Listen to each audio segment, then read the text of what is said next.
അപ്പോസ്തലന്മാരുടെ പ്രവൃത്തികൾ 4-ാം അധ്യായം. അപ്പോസ്തലന്മാരുടെ പ്രവൃത്തികൾ 4-ാം അധ്യായം 11-12 വാക്യങ്ങൾ.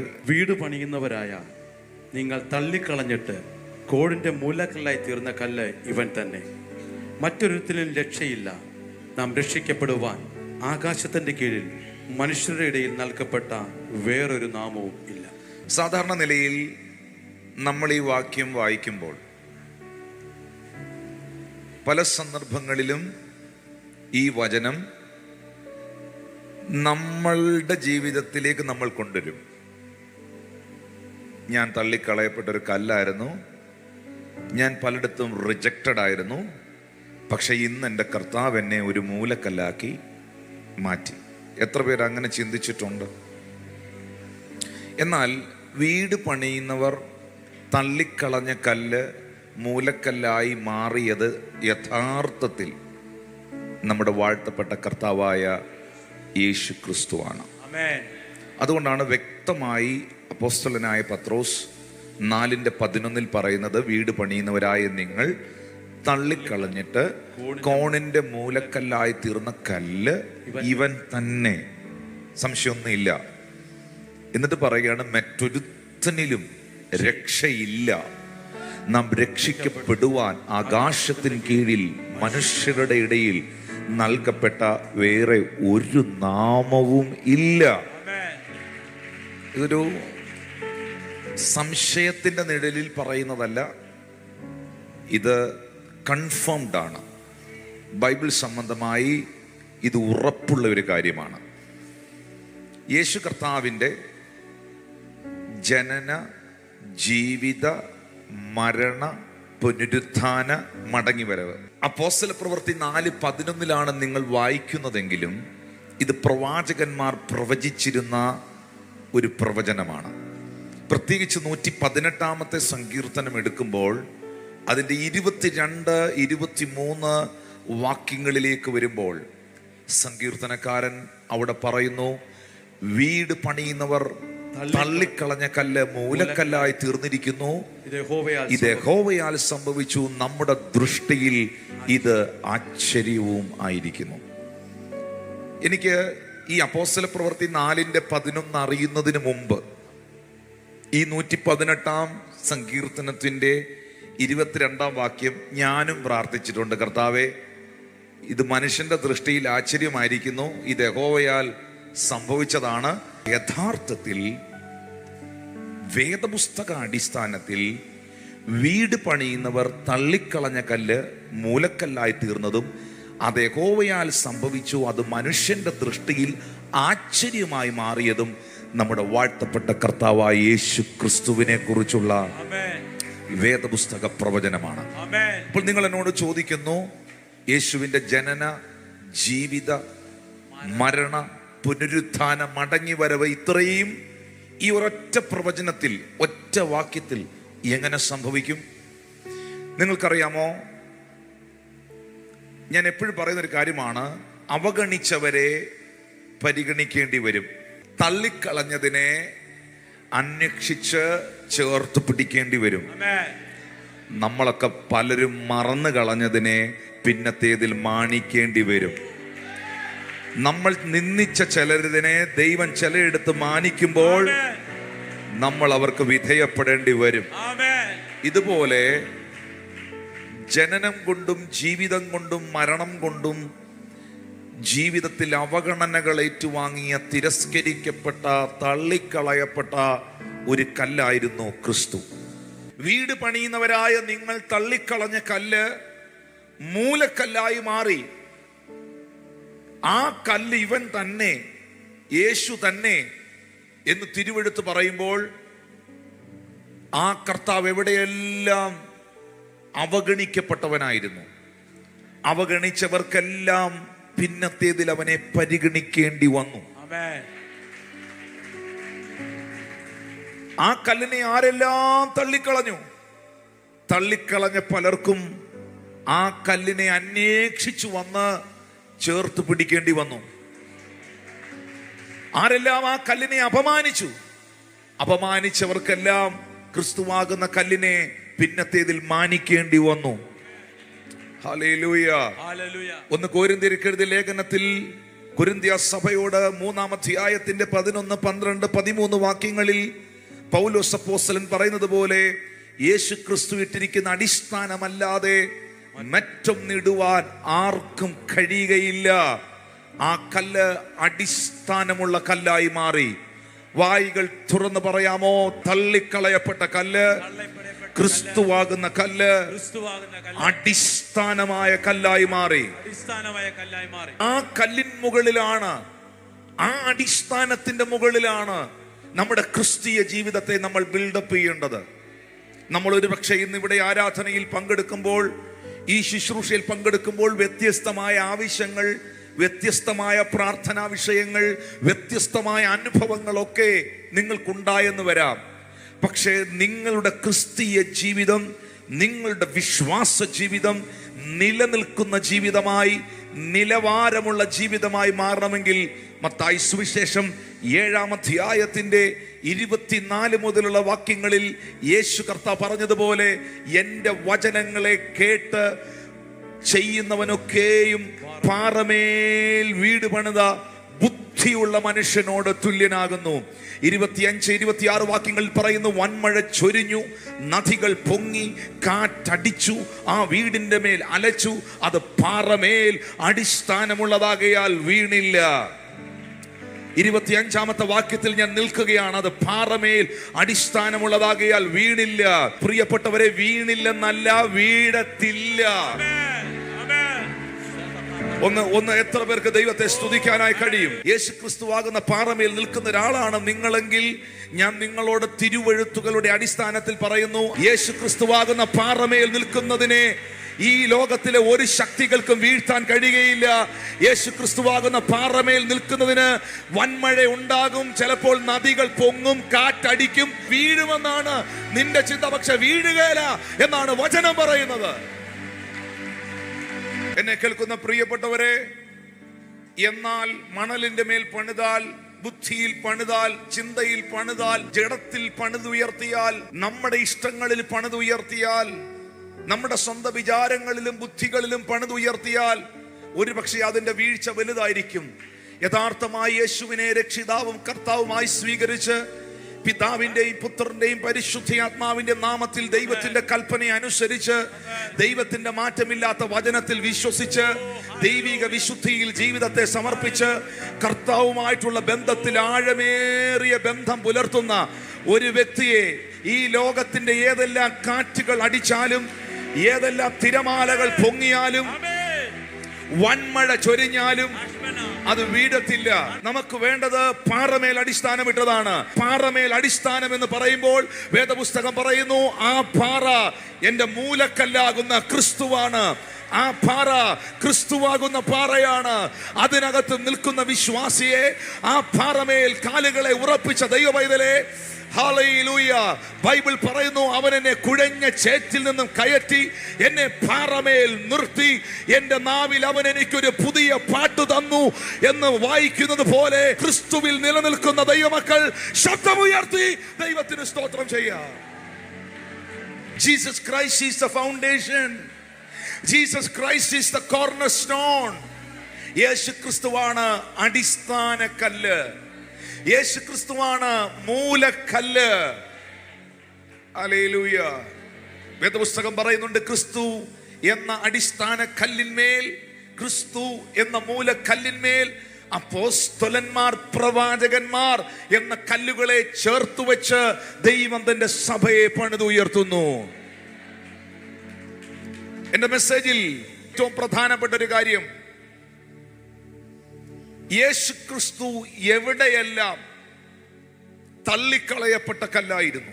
വീട് പണിയുന്നവരായ നിങ്ങൾ തള്ളിക്കളഞ്ഞ കല്ല് മൂലക്കല്ലായി മാറി എന്ന് എഴുതിയിരിക്കുമ്പോൾ, എവിടെയൊക്കെയാണ് യേശു കർത്താവ് റിജക്റ്റഡ് ആയത്?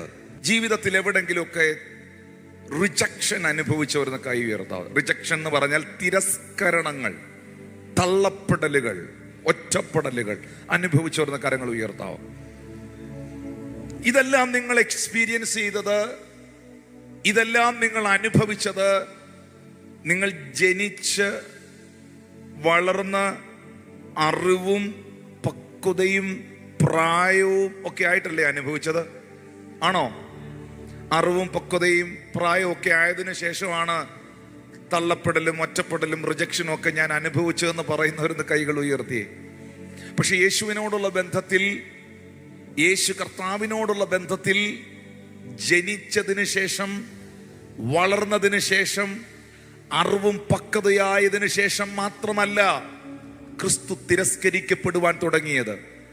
അമ്മയുടെ ഉദരത്തിൽ, വയറ്റിൽ വെച്ച് തന്നെ, അമ്മയുടെ ഗർഭപാത്രത്തിൽ വെച്ച് തന്നെ തിരസ്കരണങ്ങൾ ഏറ്റുവാങ്ങിയവനാണ് കർത്താവ്. വേദപുസ്തകത്തിൽ ലൂക്കോസ് സുവിശേഷം 2-ാം അധ്യായത്തിന്റെ 7-ാം വാക്യത്തിൽ എഴുതിയിട്ടുണ്ട്. ആ വാക്യം ഒന്ന് വായിക്കുകയാണ്. അവൾ ആദ്യജാതനായ മകനെ പ്രസവിച്ചു, ശീലകൾ ചുറ്റി വഴിയമ്പലത്തിൽ അവർക്ക് സ്ഥലമില്ലായകയാൽ പശുത്തൊട്ടിയിൽ കിടത്തി. ഹല്ലേലൂയ. നിങ്ങൾക്കറിയാമോ, യേശു കർത്താവിന്റെ ജനനം, ആ ജനനത്തിന് മുൻപ് തന്നെ അവൻ ആരായി തീരും എന്നുള്ള പ്രവചനങ്ങൾ യേശുവിനെ കുറിച്ചുണ്ടായിരുന്നു. 2, അവൻ എവിടെ ജനിക്കുമെന്നുണ്ടായിരുന്നു, എവിടെ വളരുമെന്നുണ്ടായിരുന്നു, എവിടെ പ്രവർത്തിക്കുമെന്നുണ്ടായിരുന്നു. എല്ലാ പ്രൊഫസികളുടെയും ഫുൾഫിൽമെന്റ് ആണ് യേശു കർത്താവ്. എത്ര പേർ പ്രവചനങ്ങളിൽ വിശ്വസിക്കുന്നു? യേശുവിന്റെ ജീവിതം മുഴുവൻ പ്രവചനങ്ങളുടെ നിവർത്തീകരണമായിരുന്നു.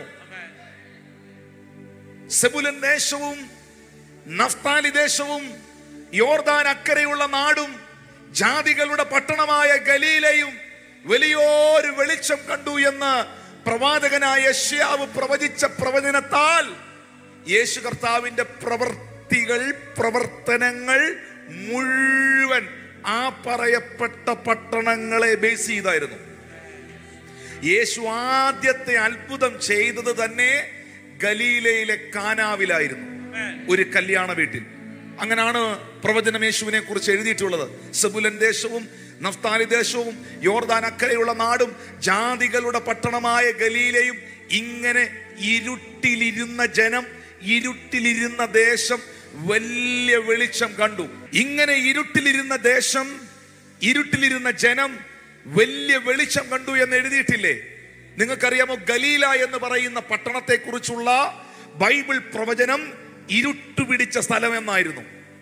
ഗലീല എന്ന് പറയുന്ന ദേശത്തെ കുറിച്ചുള്ള പ്രവാചകന്മാർ പ്രവചിച്ചതുൾപ്പെടെയുള്ള സാഹചര്യങ്ങളിൽ നിന്ന് പഠിക്കുമ്പോൾ ഗലീല ഇരുണ്ട ദേശമായിരുന്നു.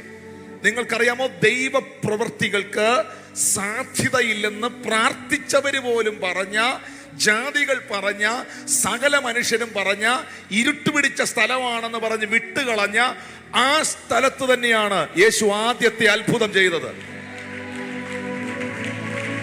വിശ്വസിക്കുന്ന ചിലരോട് പറയുന്നു, എൻ്റെ വീടൊരു തകർന്ന വീടാണ്, എൻ്റെ വീടൊരു ഇരുട്ട് പിടിച്ച വീടാണ്, എൻ്റെ ജീവിതം ഒരു ഇരുട്ട് പിടിച്ച ജീവിതമാണ്, എൻ്റെ ജീവിതം ഗലീല പോലൊരു തകർന്ന ജീവിതമാണ് എന്ന് പറയുന്ന ആരെങ്കിലും ഓൺലൈൻ സർവീസിൽ ഉണ്ടെങ്കിൽ ആദ്യത്തെ അത്ഭുതം നിന്റെ മേളിലാണ് കർത്താവ് ചെയ്യുവാൻ ഉദ്ദേശിക്കുന്നത്.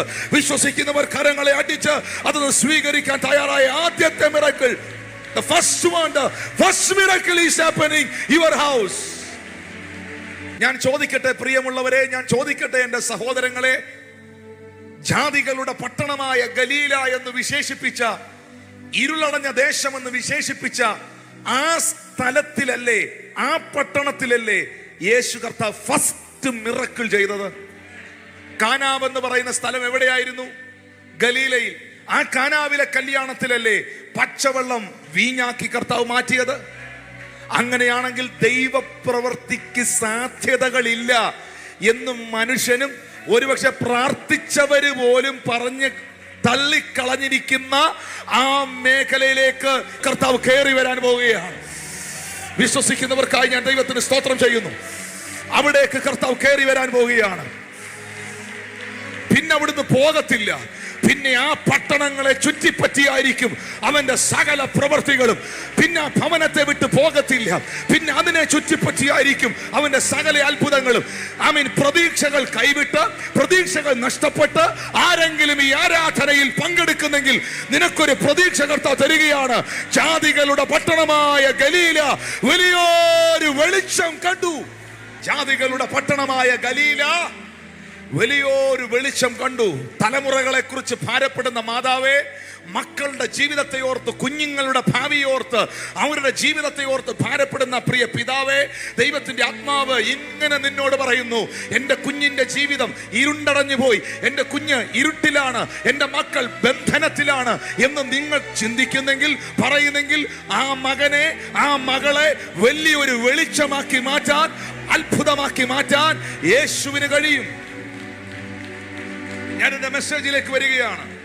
ദൈവപ്രവൃത്തിക്ക് സാധ്യതയില്ല എന്ന് ലോകം വിധി എഴുതിയ ഗലീലയിൽ യേശു തന്റെ പ്രവൃത്തി ആരംഭിച്ചു. അതും പ്രൊഫസിയുടെ ഫുൾഫിൽമെന്റ് ആണ്. ജനിക്കേണ്ടത് എവിടെയാണ്? ജനിക്കേണ്ടത് എവിടെയാണ്? മീഖായുടെ പ്രവചന പുസ്തകം 5-ാം അധ്യായത്തിന്റെ 2-ാം വാക്യത്തിൽ, നീയോ ബത്ലഹേം എഫ്രാത്തേ, നീ യഹൂദ സഹസ്രങ്ങളിൽ ചെറുതായിരുന്നാലും ഇസ്രായേലിന് അധിപതിയായിരിക്കേണ്ടവൻ എനിക്ക് നിന്നിൽ നിന്ന് ഉത്ഭവിച്ചു വരും. ഇസ്രായേലിന്, ലോക ജനതയ്ക്ക്, മാനവകുലത്തിന് അധിപതിയായിരിക്കേണ്ടവൻ ഉത്ഭവിച്ചു വരുന്ന സ്ഥലമാണ് ബത്ലഹേം. ഹല്ലേലൂയ. യേശു ബത്ലഹേമിൽ ജനിക്കുമെന്നുള്ളത് മീഖ പ്രവചിച്ച പ്രവചനമാണ്. യേശുവിന്റെ ജനനം പ്രവചനങ്ങളുടെ നിവർത്തീകരണമാണ്. യേശുവിന്റെ ജീവിതം പ്രവചനങ്ങളുടെ നിവർത്തീകരണമാണ്. യേശുവിന്റെ മരണം പ്രവചനങ്ങളുടെ നിവർത്തീകരണമാണ്. യേശുവിന്റെ അടക്കം എല്ലാം ഒത്തിരി എക്സ്പ്ലെയിൻ ചെയ്യാനുണ്ട്. അടക്കം അടക്കം എന്റെ പരിശുദ്ധനെ ഞാൻ ദ്രവത്വം കാണുവാൻ സമ്മതിക്കത്തില്ല എന്നൊരു പ്രൊഫസി, പ്രവചനം യേശുവിനെ കുറിച്ചുണ്ടായിരുന്നു. പ്രവാചകന്മാർ പ്രവചിച്ചതാണ്. അവന്റെ അടക്കം സമ്പന്നന്മാരോടുകൂടെ ആയിരുന്നു എന്നൊരു പ്രവചനം യേശുവിനെ കുറിച്ചുണ്ടായിരുന്നു. കുറുനരികൾക്ക് കുഴിയും പറവകൾക്ക് ആകാശവും ഈ ഭൂമിയിലുണ്ട്, മനുഷ്യപുത്രന് തലചായ്ക്കുവാൻ ഇടമില്ല എന്ന് പറഞ്ഞ കർത്താവായ യേശു മശിഹായെ അടക്കിയത് എവിടെയാണെന്നറിയാവോ? ഒരു മിനിസ്റ്ററിന്റെ, ഒരു മന്ത്രിയുടെ, അന്നത്തെ കാലത്തെ ക്യാബിനറ്റ് പദവിയുള്ള ഒരു മന്ത്രിയുടെ, ആരെയും വെച്ചിട്ടില്ലാത്ത പൂന്തോട്ടത്തിനകത്തുള്ള, ഗാർഡനകത്തുള്ള അരുമത്യയിലെ മന്ത്രിയായ ജോസഫിന്റെ കല്ലറയിലാണ് യേശുവിനെ അടക്കിയത്. കാരണം അവിടെ അല്ലാതെ വേറെ എങ്ങും അടക്കാൻ പറ്റുകയില്ല. കാരണം പ്രവചനം കിടക്കുകയാണ്, അവനെ അടക്കിയത് സമ്പന്നന്മാരോടുകൂടെ ആയിരുന്നെന്ന്. 2, ആ കല്ലറയ്ക്കുള്ള പ്രത്യേകത, അത് മണ്ണിൽ വെട്ടിയ കല്ലറയല്ലായിരുന്നു, അത് കല്ലിനകത്ത് വെട്ടിയ കല്ലറയിലായിരുന്നു. മൺതരികൾ ആ കല്ലറയിൽ ഇല്ലായിരുന്നു. കാരണം എന്റെ പരിശുദ്ധനെ ഞാൻ ദ്രവത്വം കാണുവാൻ സമ്മതിക്കുകയില്ല. ഏതെങ്കിലും ഒരു വാഗ്ദത്തം നിന്റെ മേളിൽ ഉണ്ടെങ്കിൽ, ഏതെങ്കിലും ഒരു പ്രോമിസ് നിന്റെ മേലുണ്ടെങ്കിൽ, കാലങ്ങൾ എത്ര പിന്നിട്ടാലും, കാലഘട്ടങ്ങൾ എത്ര മാറിത്തിരിഞ്ഞാലും, പറഞ്ഞ വാക്കുകൾ ദൈവം മാറ്റി പറയത്തില്ല. ആ വാഗ്ദത്തങ്ങളെ അവൻ നിവർത്തിക്കും എന്ന് വിശ്വസിക്കുന്നവർക്ക് ഞാൻ ദൈവത്തെ സ്തുതിക്കുകയാണ്. ഇങ്ങനെ ജനന, ജീവിത, മരണ, പുനരുത്ഥാനം മുഴുവൻ പ്രവചനങ്ങളാണ്, പ്രവചനങ്ങളുടെ നിവർത്തീകരണമാണ്. അപ്പൊ ഞാൻ ചിന്തിച്ചു വീട് പണിയുന്നവർ തള്ളിക്കളഞ്ഞ കല്ല് മൂലക്കല്ലായി തീർന്നിരിക്കുന്നു. ഇത് യഹോവയാൽ സംഭവിച്ചിരിക്കുന്നു. മനുഷ്യന്റെ ദൃഷ്ടിയിൽ ആശ്ചര്യമായിരിക്കുന്നു. കർത്താവേ, അങ്ങനെയാണെങ്കിൽ യേശു കർത്താവിന്റെ എൻറ്റയർ ദ ലൈഫ് ഈ ഭൂമിയിൽ തിരസ്കരണങ്ങൾ, തള്ളപ്പെടലുകളായിരുന്നല്ലോ. അപ്പോഴാണ് ദൈവത്തിന്റെ പരിശുദ്ധാത്മാവ് തന്റെ വചനത്തിലൂടെ എന്നെ അറിയിച്ചത്, മോനെ, നിങ്ങളൊക്കെ ജനിച്ചതിന് ശേഷമല്ലേ, ഈ ഭൂമിയിൽ പലരും ജനിച്ച് പ്രായവും പക്വതയായതിനു ശേഷമല്ലേ അവർക്ക് എന്നെ ഇഷ്ടമല്ലെന്നും ഇവർക്ക് എന്നെ ഇഷ്ടമല്ലെന്നും അവരെന്നെ തള്ളിയെന്നും ഇവരെന്നെ ഒറ്റപ്പെടുത്തിയെന്നും ഒക്കെ മനസ്സിലായത്.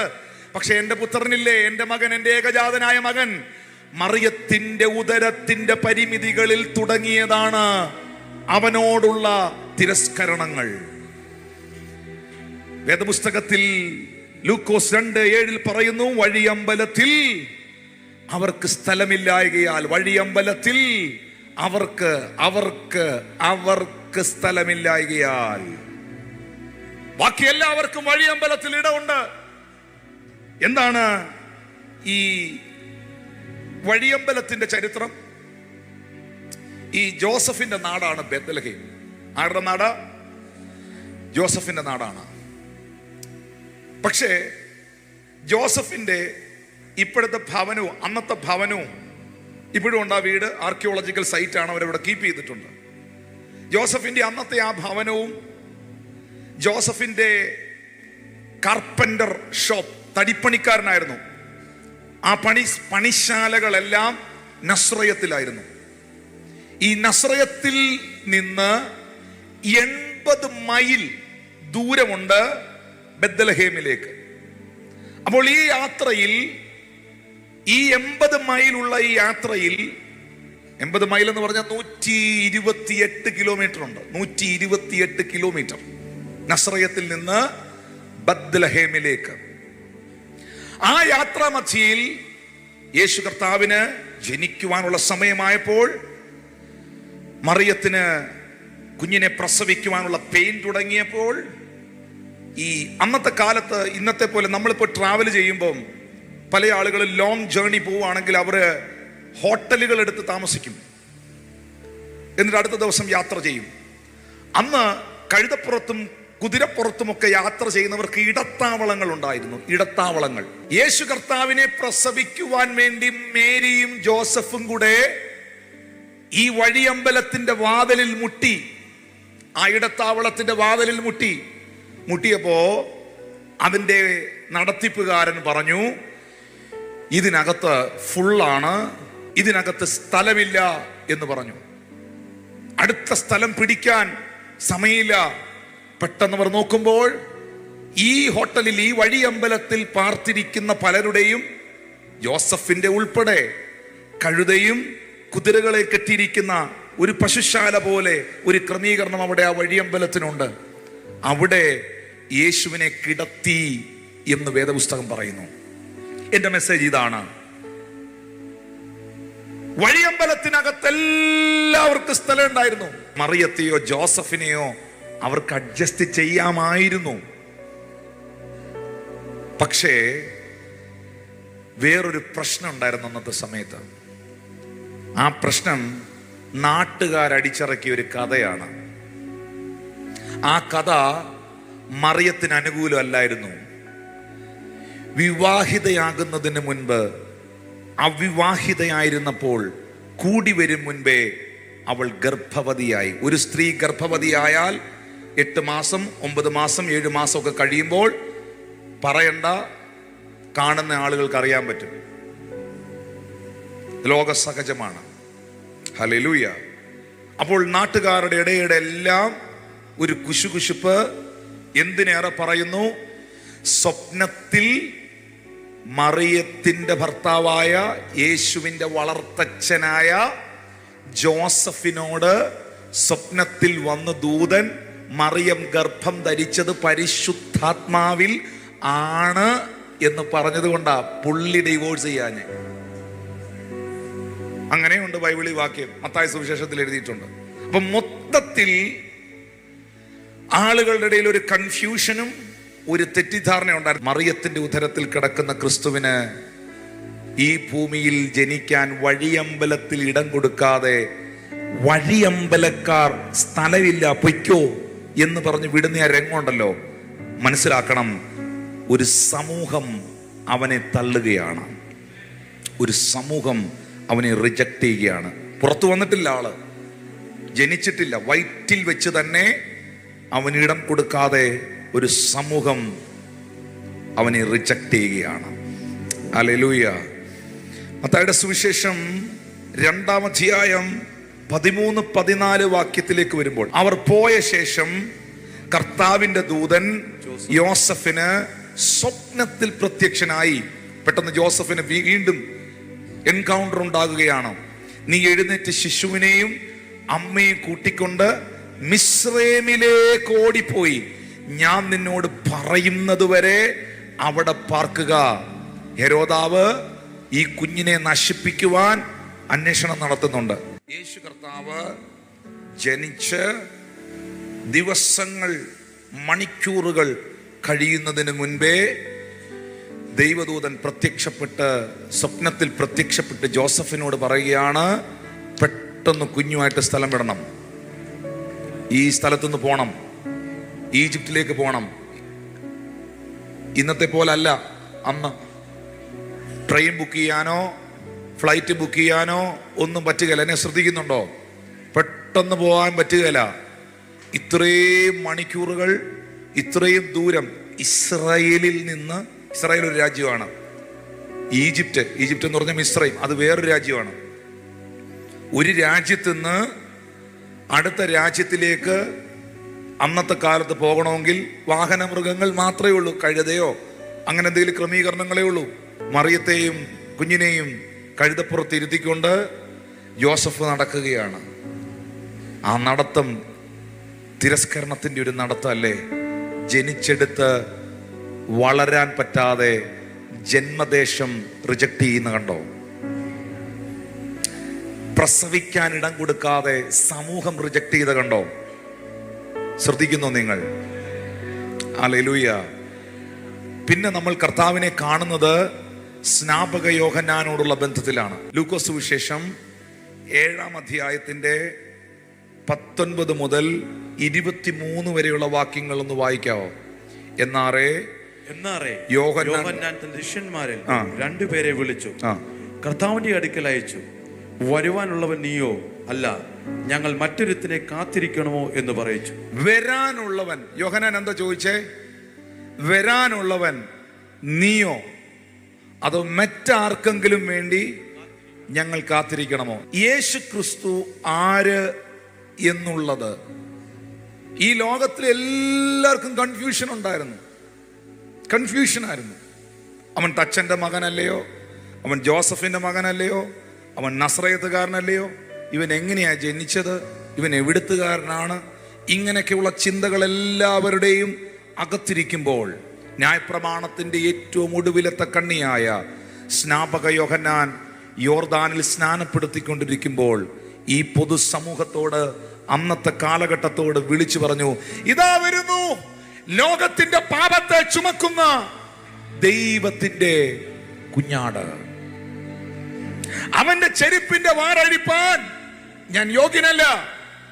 ഞാൻ നിങ്ങളെ യോർദാനിൽ ഈ വെള്ളത്തിൽ സ്നാനം കഴിപ്പിക്കുമ്പോൾ അവനോ നിങ്ങളെ പരിശുദ്ധാത്മാവിനാലും അഗ്നിയാലും സ്നാനം കഴിപ്പിക്കും.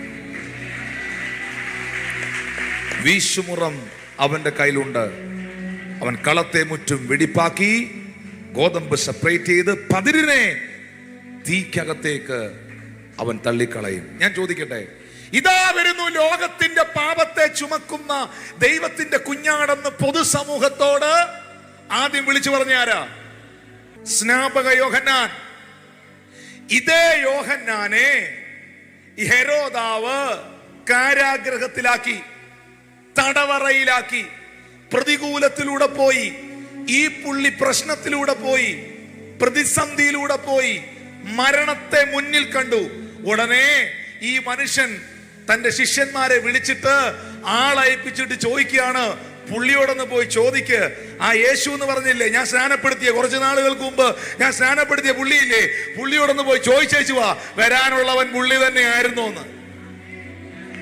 വരാനുള്ളവൻ നീയോ, അതോ ഞങ്ങൾ മറ്റൊരുത്തനെ കാത്തിരിക്കണം? അപ്പോ യേശുവിനെ കുറിച്ച് ഒന്നാമത് സാക്ഷ്യം പറഞ്ഞ സ്നാപക യോഹന്നാനും യേശുവിനെ തള്ളി. ശരിക്കും തള്ളിയല്ലേ? 21-ാം വാക്യത്തിൽ യേശു അതിന് ഉത്തരം പറഞ്ഞ എന്നാന്നറിയോ? ആ നാഴികയിൽ ഈ സംശയരോഗികൾ അവിടെ വന്ന് പറഞ്ഞ, ഈ സംശയരോഗികൾ ഉറക്കെ പറയണം, ഈ സംശയരോഗികൾ അവിടെ വന്ന് നിൽക്കുമ്പോൾ ആ നാഴികയിൽ യേശു കർത്താവ് എന്ത് ചെയ്തു? അവിടെ നിന്ന ദണ്ഡനങ്ങളും ദുരാത്മാക്കളും പിടിച്ച എല്ലാത്തിനെ, കുരുടന്മാരെല്ലാം ഇനി വരാൻ പറഞ്ഞു. യോഹന്നാന്റെ ശിഷ്യന്മാർ കണ്ണുറന്ന് കണ്ടോളാൻ പറഞ്ഞു. പ്രാർത്ഥിച്ചു. കുരുടന്റെ കണ്ണങ്ങ് തുറന്നു. ചെകിടന്മാരെല്ലാം ഇനി വരാൻ പറഞ്ഞു. ചെകിടന്മാരെ മുന്നിൽ കൊണ്ടുവന്നു. കൈവച്ച് പ്രാർത്ഥിച്ചു. യോഹന്നാന്റെ ശിഷ്യന്മാർ നോക്കി നിൽക്കുമ്പോൾ ചെകിടന്മാരുടെ ചെവിയെല്ലാം തുറന്നു. 22-ാമത്തെ വാക്യത്തിൽ ഇവരോട് പറഞ്ഞു, കുരുടർ കാണുന്നു, മുടന്തർ നടക്കുന്നു, കുഷ്ഠരോഗി ശുദ്ധമായി തീരുന്നു, ചെകിടർ കേൾക്കുന്നു, മരിച്ചവർ ഉയർത്തെഴുന്നേൽക്കുന്നു, ദരിദ്രരോട് സുവിശേഷം അറിയിക്കുന്നു. നിങ്ങൾ ഈ കാണുകയും കേൾക്കുകയും ചെയ്യുന്നത് യോഹന്നാനെ പോയി അറിയിക്കുക. എന്നിട്ട് 23-ാമത്തെ വാക്യത്തിലാണ് ഈ മെസ്സേജുമായിട്ട് ഇത് കണക്ട് ആകുന്നത്. യേശു പറഞ്ഞു, എന്നാൽ എങ്കിൽ ഇടറിപ്പോകാത്തവൻ. അപ്പൊ യോഹന്നാൻ എന്തു പറ്റി? ആരാ യേശുവിനെ കുറിച്ച് ഒന്നാമത് സാക്ഷ്യം പറഞ്ഞത്? ജീവനുള്ള ദൈവത്തിന്റെ കുഞ്ഞാടെന്ന് പറഞ്ഞത്.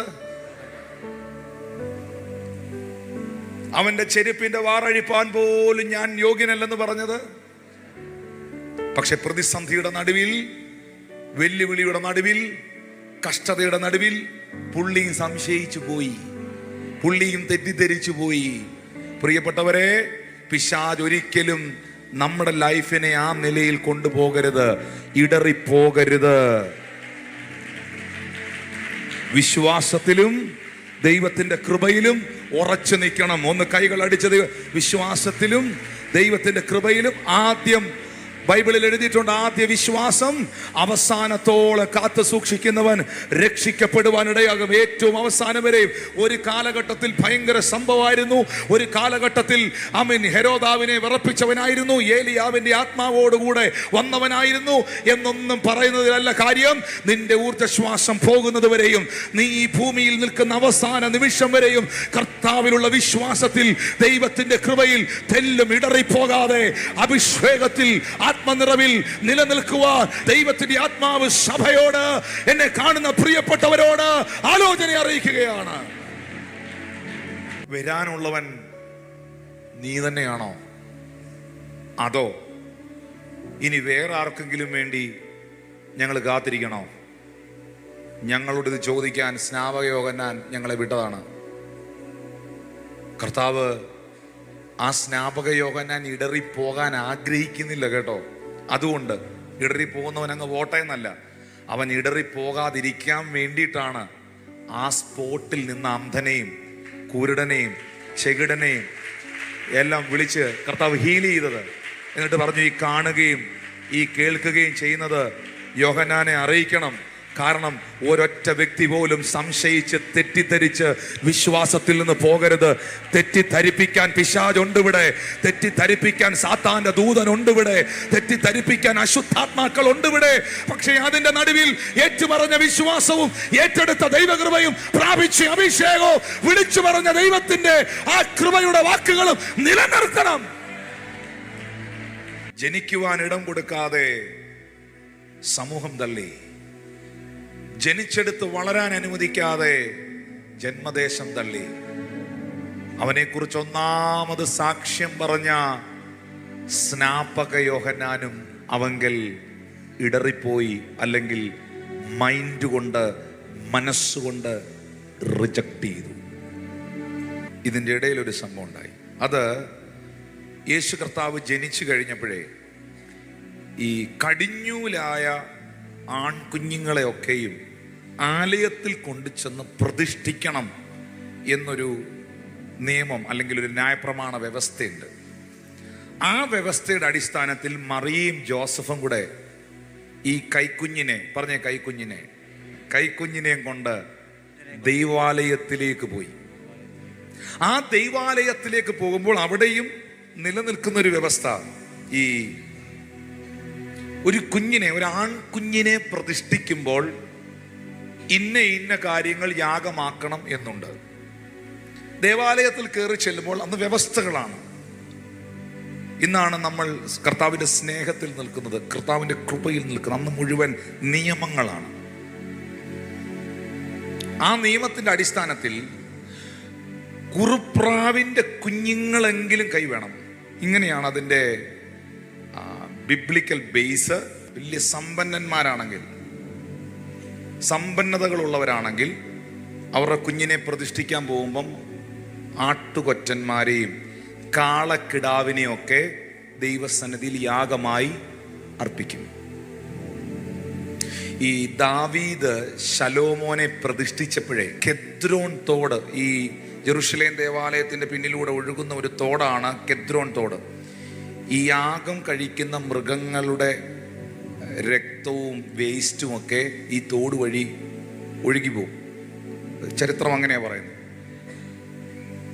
ശലോമോനെ ദാവീദ് പള്ളിയിൽ ആലയത്തിൽ പ്രതിഷ്ഠിച്ചപ്പം കെദ്രോൺ തോട് രക്തമായി മാറിയെന്നാ പറയുന്നത്.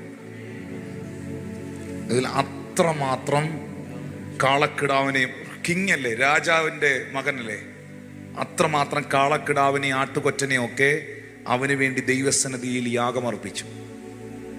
പക്ഷേ രാജാതി രാജാവും കർത്താതി കർത്താവും ദേവാതി ദേവനുമായ എൻ്റെ യേശു കർത്താവിനെ ഈ ദേവാലയത്തിൽ പ്രതിഷ്ഠിക്കുവാൻ കൊണ്ടുപോകുമ്പോൾ മറിയത്തിൻ്റെ കയ്യിൽ എന്താ ഉണ്ടായിരുന്നെന്നറിയാവോ?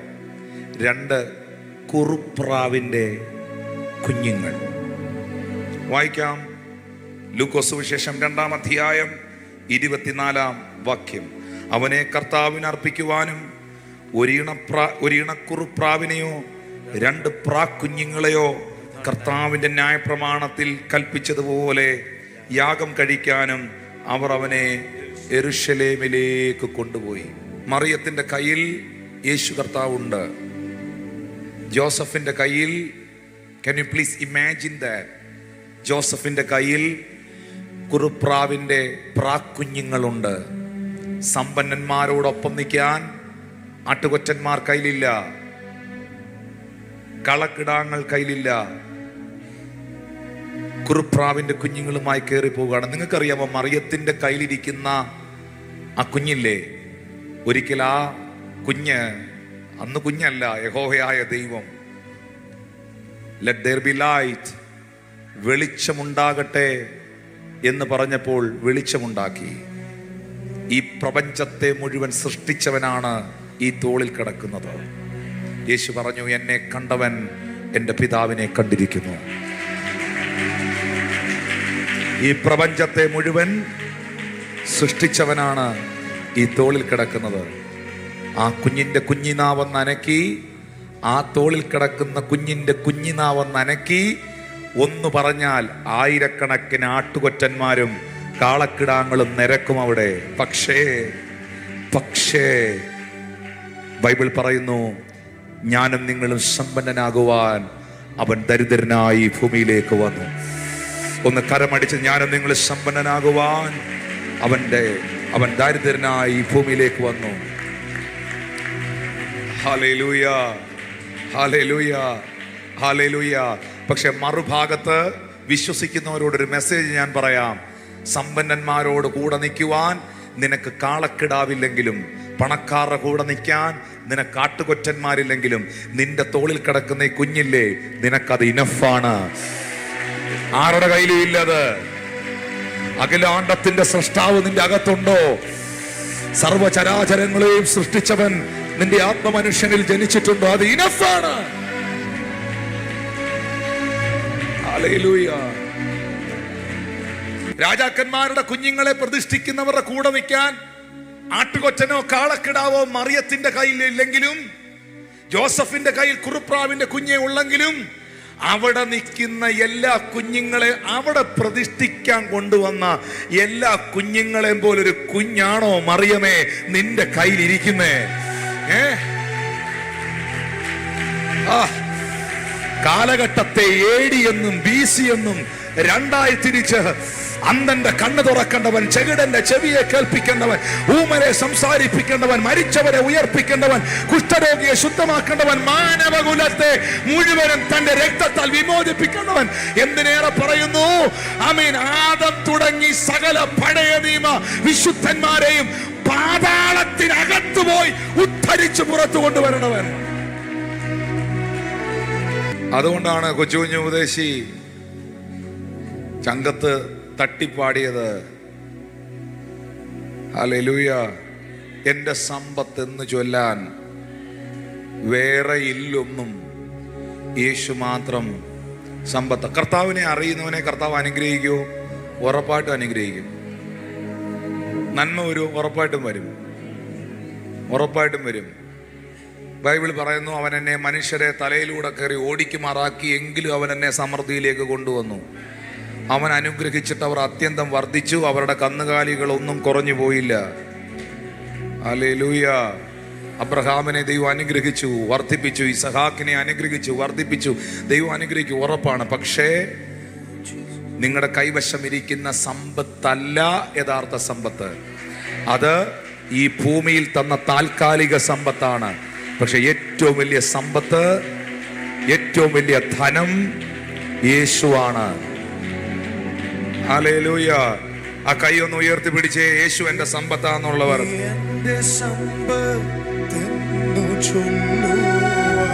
ശബ്ദം ഉയർത്തി പാടിയേ. ഓ എന്റെ സമ്പത്തെന്നു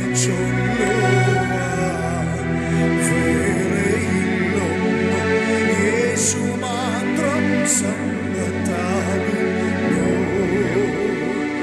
ചാവിനെ വെന്നുയർത്തവൻ വാനലോകമതിൽ ചെന്നു. ചാവിനെ വെന്നുയർത്തവൻ വാനലോകമതിൽ ചെന്നു. സാധു എന്നെ ഓർത്തു നിത്യം താതനോട് യാചിക്കുന്നു. എന്റെ സമ്പത്തെന്നു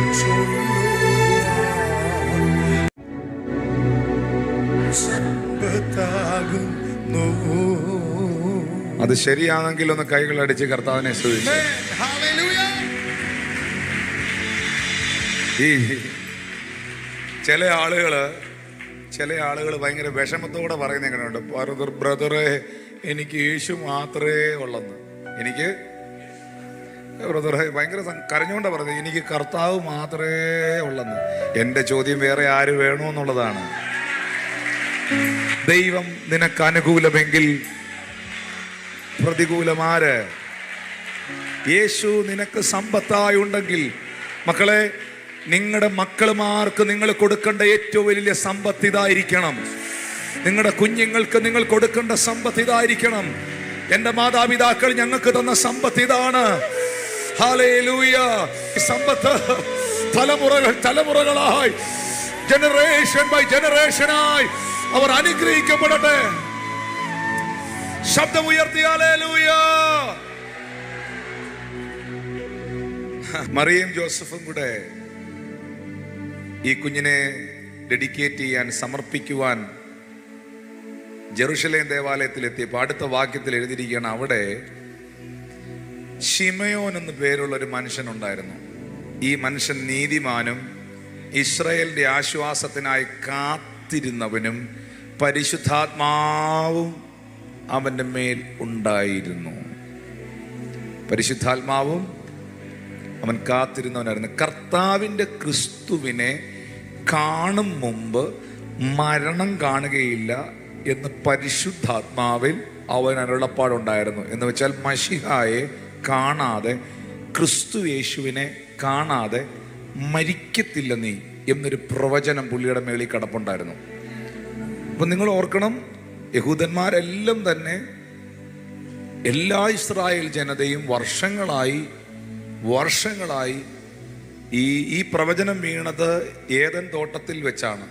ആദം ഹൗവ തുടങ്ങി ഈ വീണ്ടെടുപ്പുകാരനെ, ഈ രക്ഷകനെ വെയിറ്റ് ചെയ്യുകയാണ്.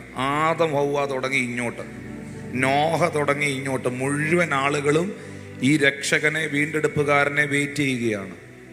സകല പ്രവാചകന്മാരും, ഏലിയാവും മോശയും സകലമായ ആളുകളും കർത്താവിനെ കാത്തിരുന്നവരാണ്, ദാവീദും എല്ലാം.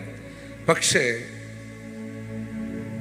ജെറുസലേം ദേവാലയത്തിൽ പ്രാർത്ഥിച്ചുകൊണ്ടിരുന്ന ഒരു അപ്പച്ചനോട്, ദീർഘനാളുകളായി ആലയം വിട്ട് പിരിയാതിരുന്ന ഒരു പിതാവിനോട് ദൈവാത്മാവ് പറഞ്ഞിരുന്നു, കർത്താവിൻ്റെ ക്രിസ്തുവിനെ കാണും മുമ്പ് നീ മരിക്കത്തില്ലെന്ന് പറഞ്ഞു. അപ്പം പരിശുദ്ധാത്മാവിൽ അവൻ അരുളപ്പാട് ഉണ്ടായി എന്ന് അവിടെ 26 പറയുമ്പോൾ 25 എഴുതിയിട്ടുണ്ട്, അവൻ്റെ മേളിൽ പരിശുദ്ധാത്മാവ് ഉണ്ടായിരുന്നെന്ന്. ആ പരിശുദ്ധാത്മാവുള്ളവനാണ് പരിശുദ്ധാത്മാവിൻ്റെ അരുളപ്പാടുണ്ടാകുന്നത്. അവൻ നീതിമാനായിരുന്നു, ഇസ്രായേലിൻ്റെ ആശ്വാസകനായി കാത്തിരുന്നവനായിരുന്നു. ഈ ശിമയോൻ ദേവാലയത്തിലാണ് കാത്തിരുന്നത് ക്രിസ്തുവിന് വേണ്ടി. ഇപ്പൊ കൃത്യമായി മറിയയും ജോസഫും കൂടെ കുഞ്ഞിനെ പ്രതിഷ്ഠിക്കാൻ അവിടേക്ക് കൊണ്ട് കയറി ചെല്ലുകയാണ്. ഇങ്ങനെ കയറി ചെല്ലുമ്പോൾ നിങ്ങൾ ശ്രദ്ധിക്കണം, ഇത് വളരെ ഗൗരവമുള്ള ഒരു കാര്യമാണ്.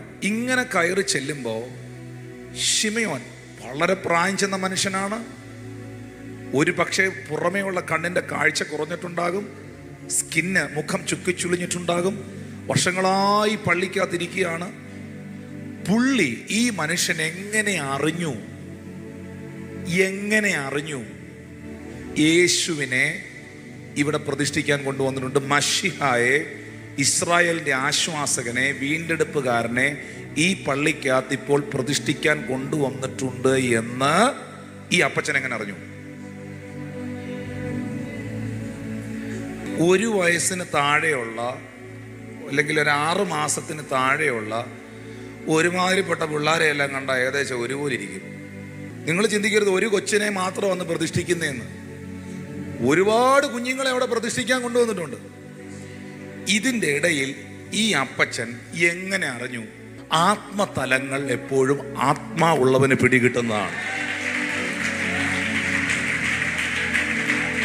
അല്ലാത്തവൻ ഇത് ഭോഷത്വമാണ്.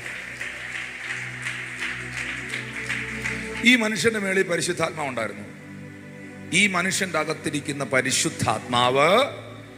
പരിശുദ്ധാത്മാവിനാൽ ജനിച്ച കർത്താവിനെയും കൊണ്ട് ഈ പള്ളിക്കകത്ത് കയറിയതും പുള്ളിക്കത് ഫീൽ ചെയ്തു. ദൈവത്തിന്റെ ആത്മാവ് ഉള്ളിലുള്ള ദൈവജനമേ, കർത്താവിന്റെ ആത്മാവിൽ ആരാധിക്കുന്ന വിശ്വാസിയെ, ഇതൊരു അനുഭവമാണ്. ഇതിനകത്തിരിക്കുന്ന മുഴുവൻ ആളുകൾക്കും ആത്മീയ അനുഭവങ്ങൾ ഉണ്ടാകട്ടെ. ഹല്ലേലൂയ. അത് ഫീൽ ചെയ്തു, പുള്ളിക്ക് ബോധ്യമായി. എന്നിട്ട് കൃത്യമായി നടക്കുകയാണ്. നിങ്ങളിത് ഇമാജിൻ ചെയ്യണം. എന്നിട്ട് എല്ലാവരുടെ അടുത്തും പോയി ചോദിക്കുന്നില്ല, ഓരോ കൊച്ചുങ്ങളുടെ അടുക്കലും ഓരോ അപ്പൻ്റെ അമ്മയുടെ അടുക്കലും പോയി ചോദിക്കുന്നില്ല, മശിഹായായി പരിശുദ്ധാത്മാവിൽ ജനിച്ച കൊച്ചാണോ ഇത്? എനിക്കങ്ങനെ ഒരു ദൂതുണ്ടായിരുന്നു, ഇങ്ങനെ ഒരു കൊച്ചിനെ കാണുമെന്ന്. ഇതാണോ? ഇതല്ല. ഇതാണോ? ഇതല്ല. ഈ കുഞ്ഞാണോ? ഇങ്ങനൊന്നും പുള്ളിക്ക് ചോദിക്കേണ്ടി വന്നില്ല. പുള്ളിക്ക് ഒരു കൺഫ്യൂഷനും ഇല്ലായിരുന്നു. കൃത്യമായി അതാണ് 27-ാം വാക്യം പറയുന്നത്. അവൻ ആത്മനിയോഗത്താൽ ദേവാലയത്തിലേക്ക് ചെന്നു. ഉള്ളവന് മാത്രം ചില നിയോഗങ്ങളെ ദൈവം ഇതിൽ കൽപ്പിക്കുകയാണ്. നിന്റെ മേളിൽ ചില നിയോഗങ്ങളെ ദൈവം ഇടുകയാണ്. ലക്ഷ്യം തെറ്റാത്ത നിയോഗങ്ങൾ, റൂട്ട് തെറ്റാത്ത നിയോഗങ്ങൾ, കൃത്യമായ നിയോഗങ്ങൾ. നിന്നെ ഒരു റോങ് പ്ലേസിലേക്ക് വിടത്തില്ല, നിങ്ങളെ ഒരു റോങ് കണക്ഷനിലേക്ക് വിടത്തില്ല, നിന്നെ ഒരു റോങ് സൈറ്റിലേക്ക് വിടത്തില്ല. ആത്മാവ് നിന്നെ നിയോഗിച്ചാൽ, ആത്മനിയോഗത്തിൽ നീ സഞ്ചരിച്ചാൽ, നീ ചെന്നെത്തുന്നത് കൃത്യസ്ഥലത്തായിരിക്കും. 28-ാം വാക്യം പറയുന്നു, ഈ ശിമയോൻ, മക്കളെ, ഇത് കൺഫ്യൂഷൻ ഇല്ല. കൺഫ്യൂസ്ഡ് ആക്കുന്നത് ഹോളി സ്പിരിറ്റ് അല്ല. ഹോളി സ്പിരിറ്റ് കൃത്യമായും ഡയറക്റ്റ് ചെയ്യും. ഹല്ലേലൂയ. വാ തുറന്ന് പറഞ്ഞ്, തെറ്റിദ്ധരിപ്പിക്കുന്നത് ദൈവമല്ല, പിശാചാണ്.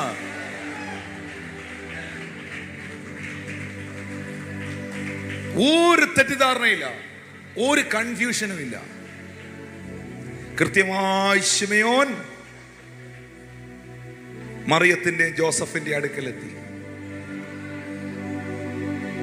ആ കൊച്ചിനെ മേടിച്ചു. അതവിടെ എഴുതിയിരിക്കുന്ന 28-ാം വാക്യത്തിൽ, അവൻ അവനെ കയ്യിലേന്തി ദൈവത്തെ പുകഴ്ത്തി. എന്നിട്ട് ആ കുഞ്ഞിന്റെ മുഖത്തേക്ക് നോക്കി 29-ാം വാക്യത്തിൽ എഴുതിയിരിക്കുകയാണ്, ഇപ്പോൾ നാഥ, തിരുവചനം പോലെ നീ അടിയനെ സമാധാനത്തോടെ വിട്ടയക്കുന്നു. ജാതികൾക്ക് വെളിപ്പെടാനുള്ള പ്രകാശവും നിന്റെ ജനമായ ഇസ്രായേലിന്റെ മഹത്വവുമായി നീ സകല ജാതികളുടെ മുമ്പിൽ ഒരുക്കിയിരിക്കുന്ന നിന്റെ രക്ഷയെ എന്റെ കണ്ണ് കണ്ടല്ലോ. എന്റെ കാതിൽ ഞാൻ കേട്ടത് എന്റെ കണ്ണുകൊണ്ട് ഞാൻ കണ്ടല്ലോ. എന്റെ കാതിൽ ഞാൻ കേട്ടത് എന്റെ കണ്ണുകൊണ്ട് ഞാൻ കണ്ടല്ലോ.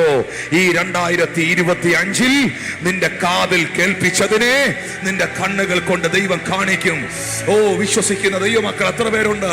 നിന്നോട് ദൈവം അറിയിച്ച അരുളപ്പാടുകളെ, ദൈവം നിന്നോട് അറിയിച്ച വാഗ്ദത്തങ്ങളെ, എന്നെ കാണുന്ന ദൈവത്തിന്റെ ദാസനെ, എന്നെ കാണുന്ന സഹോദര, എന്നെ കാണുന്ന സഹോദരി, നിന്നോട്, നിന്റെ തലമുറയോട്, സഭയോട്, കുടുംബത്തോട്, ശുശ്രൂഷയോട് പരിശുദ്ധാത്മാവ് തന്റെ പ്രവാചകന്മാരിലൂടെയും തന്റെ ദാസന്മാരിലൂടെയും തന്റെ വചനത്തിലൂടെയും അറിയിച്ച ദൈവത്തിന്റെ ഇടപെടലുകളെ നിന്റെ കണ്ണുകൾ കൊണ്ടവർ കാണിക്കും, നിന്റെ കരത്തിൽ അവൻ ഏൽപ്പിക്കും. വിശ്വസിക്കുന്നവർ ശബ്ദമുയർത്തി ദൈവത്തെ സ്തുതിക്കാം.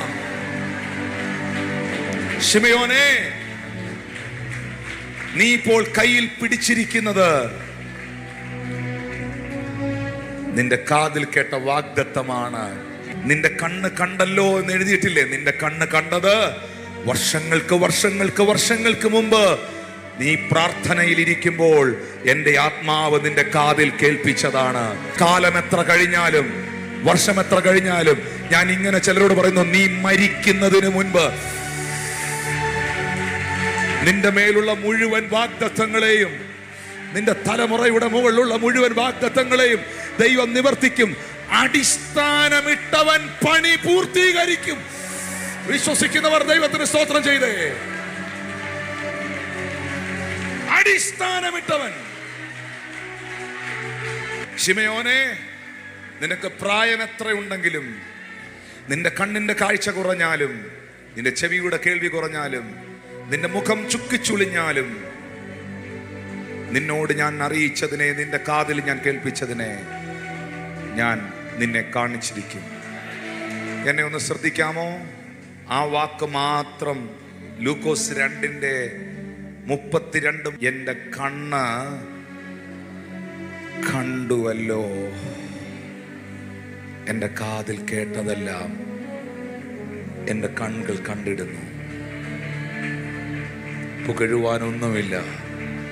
മഹത്വം എൻ്റെ യേശുവിന്. എല്ലാവരോടും ഞാൻ പറയുന്നു, രാത്രിയിൽ ഇങ്ങനെ കണ്ണുനീരോടെ പ്രാർത്ഥിച്ചപ്പോ, ബൈബിൾ തുറന്നപ്പോ, ആ ബൈബിളിലോട്ട് ഇങ്ങനെ കണ്ണുനീരിങ്ങനെ ഇറ്റിറ്റ് വീണപ്പോ, അതിനകത്തുനിന്നൊരു വാക്യം നിന്റെ ഹൃദയത്തിൽ ദൈവം തന്നു. അതിങ്ങനെ വരയിട്ട് വെച്ചു, അല്ലെങ്കിൽ എഴുതി വെച്ചു, നോട്ട് ചെയ്ത് വെച്ചു, അല്ലെങ്കിൽ ദൈവത്തിൻ്റെ ആത്മാവ് തൻ്റെ ദാസന്മാരിലൂടെ, തൻ്റെ പ്രവാചകന്മാരിലൂടെ സംസാരിച്ചു. ഇത് ഹൃദയത്തിൽ കോറിയിട്ട് വെച്ചു. പക്ഷെ സാഹചര്യം നോക്കുമ്പോൾ ഇത് നടക്കാനൊരു സാധ്യതയില്ല. അവസ്ഥ നോക്കിയാൽ ഇത് സംഭവിക്കാൻ എൻ്റെ മുമ്പിൽ ഒരു സാധ്യതകളും ഞാൻ കാണുന്നില്ല. പക്ഷെ വിശ്വസിക്കണം ശിമയോനെ, നിന്റെ കാതിൽ ദൈവാത്മാവ് കേൾപ്പിച്ചത് കാലങ്ങൾ പലത് പിന്നിട്ടപ്പോൾ നിന്റെ തലമുറയിൽ ആർക്കും കാണാൻ കഴിയാത്ത ഈ രക്ഷകനെ, നിന്റെ കണ്ണ്, ഇത് പേഴ്സണലാണ്. നിന്റെ കണ്ണ് എല്ലാവരും കാണണമെന്നില്ല, എല്ലാവരെയും കാണിക്കണമെന്നില്ല, പക്ഷെ കാത്തിരുന്നവനെ കാണിക്കും. എല്ലാവരും കാണണമെന്നില്ല, എല്ലാവരെയും കാണിക്കണമെന്നുമില്ല, പക്ഷെ കാത്തിരുന്നവനെ കാണിക്കും. എന്റെ കാതിൽ കേട്ടതല്ല, എന്റെ കണ്ണുകൾ കണ്ടിടുന്നു.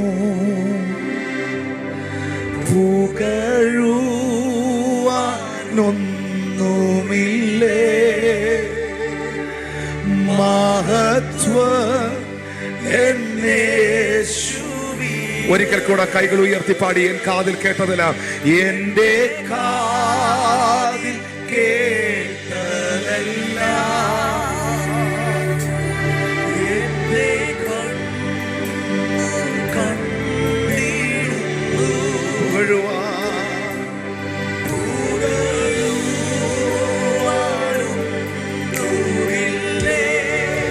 മഹത്വം മഹത്വം മഹത്വം.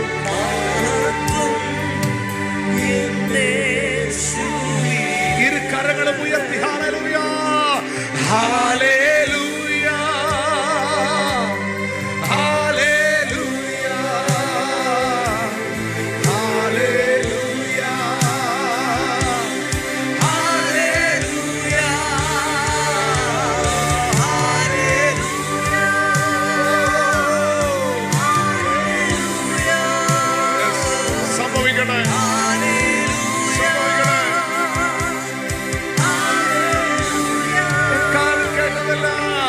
എന്റെ കാതിൽ എന്റെ കണ്ണുകൾ കണ്ടിടുന്നു.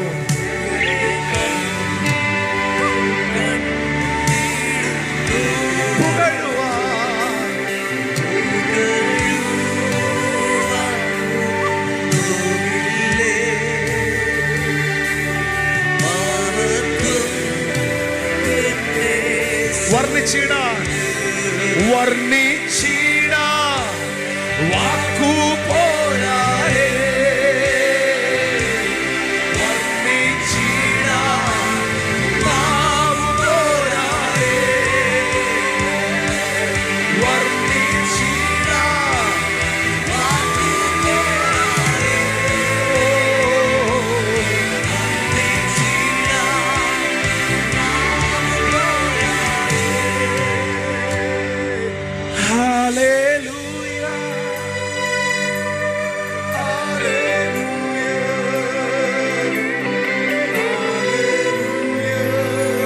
നീ ക്രിസ്തുവിൽ നീതീകരിക്കപ്പെട്ട ഒരു നീതിമാനാണോ?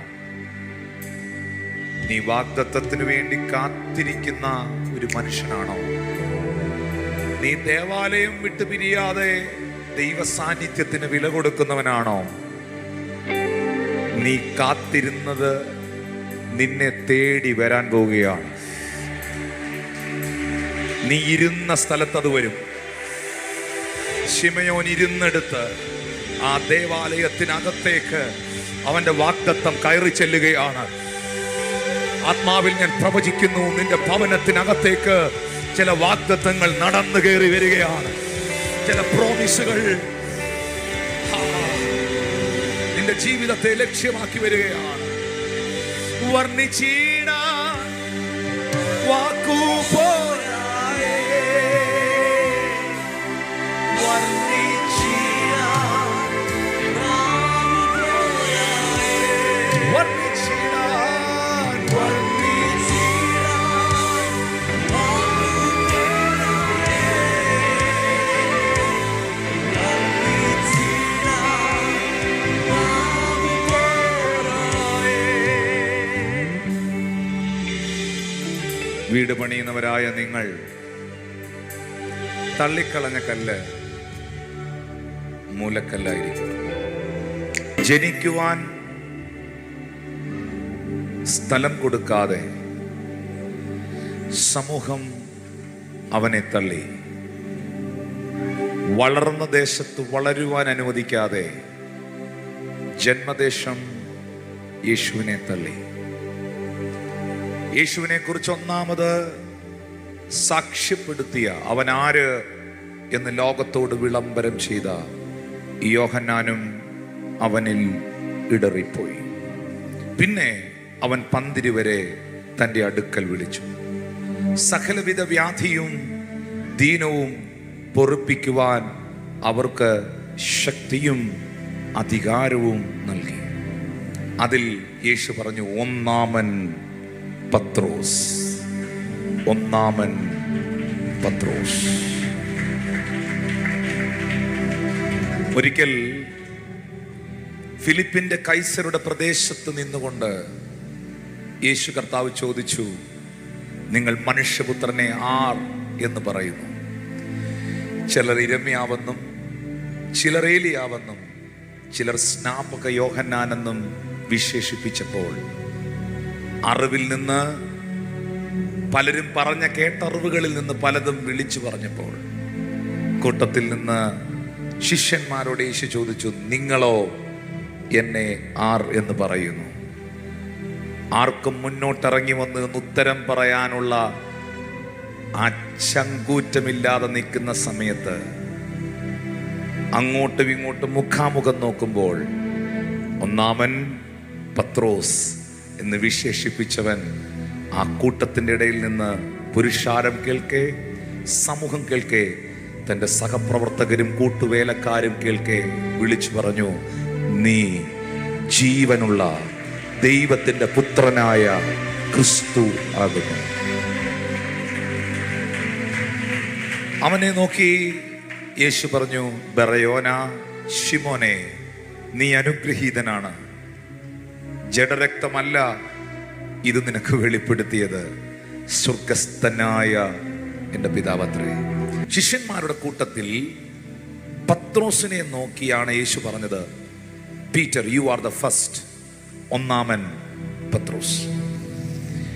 വിളിക്കകത്തുണ്ടായിരുന്നു. അത് പറഞ്ഞ് വിളിക്കകത്തുണ്ടായിരുന്നു. ഈ നമ്മളെയൊക്കെ ദൈവം വിളിച്ച വിളിക്കകത്തുള്ളതാണ് നമ്മളെല്ലാവരും അനുഭവിക്കുന്നത്. ചിലരെ അപ്പോസ്തലന്മാരായി വിളിച്ചിരിക്കുന്നു, പ്രവാചകന്മാരായി വിളിച്ചിരിക്കുന്നു, സുവിശേഷകരായി വിളിച്ചിരിക്കുന്നു, ഇടയന്മാരായി വിളിച്ചിരിക്കുന്നു, ഉപദേഷ്ടാക്കന്മാരായി വിളിച്ചിരിക്കുന്നു. ഇതെല്ലാം കോളിംഗ് ആണ്. ഓരോരുത്തരുടെ മുകളിലുള്ള കോളിംഗ് ദൈവത്തിൻ്റെ വിളിയാണ്. ഇന്നും അത് സംഭവിച്ചുകൊണ്ടേയിരിക്കുന്നു സഭയോടുള്ള ബന്ധത്തിൽ. കാരണം പരിശുദ്ധാത്മാവ് ഇന്നും പ്രവർത്തിക്കുന്നു. യേശു ഇന്നും ജീവിക്കുന്നു. സഭ ഇപ്പോഴും ഭൂമിയിൽ തന്നെ ഉണ്ട്, എടുക്കപ്പെട്ടിട്ടില്ല. എന്നാൽ പീറ്ററിനെ നോക്കി യേശു പറഞ്ഞു, യു ആർ ദ ഫസ്റ്റ്. നിങ്ങൾക്കറിയാം, ഈ മനുഷ്യനെ അതിനുശേഷം ഒന്നിലും ഒരു കാര്യത്തിലും ആർക്കും രണ്ടാമനാക്കാൻ പറ്റിയിട്ടില്ല. യേശു ചോദിച്ചു, നിങ്ങൾ എന്നെ ആരെന്ന് പറയുന്നു? അതിനുത്തരം പറഞ്ഞാരാ? പത്രോസ്.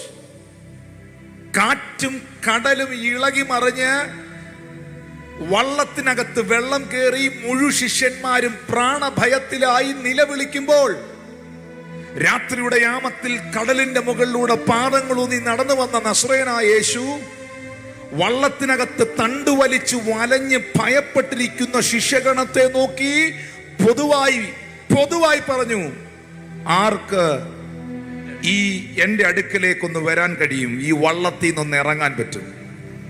11 പകച്ച് കണ്ണുമിഴിച്ച് നോക്കി നിൽക്കുമ്പം അവിടെയും ചരിത്രത്തിലാദ്യമായി ദൈവമല്ലാതെ ഒരു മനുഷ്യൻ വെള്ളത്തിന്റെ മുകളിലൂടെ നടന്നു.